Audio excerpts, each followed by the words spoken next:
Here we have a mark on our acrylic surface, and we're going to use our plastic polisher to remove it.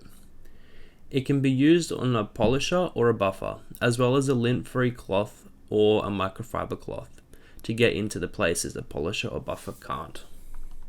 It can be applied on the surface of the acrylic or onto the cloth, and as you can see, it just takes a little bit of elbow grease to come off. It is crystal clear, like it just came out of the wrapping. This product is best for hard to reach surfaces, but as a demonstration it was done on a flat surface.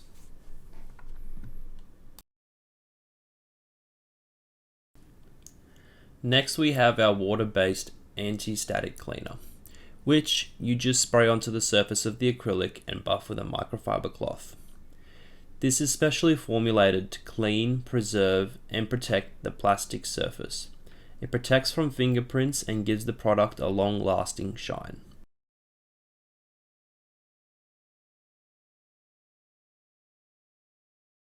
Even though it is hard to see on the video, you can see here that the non-protected surface I am touching leaves my fingerprints for all to see.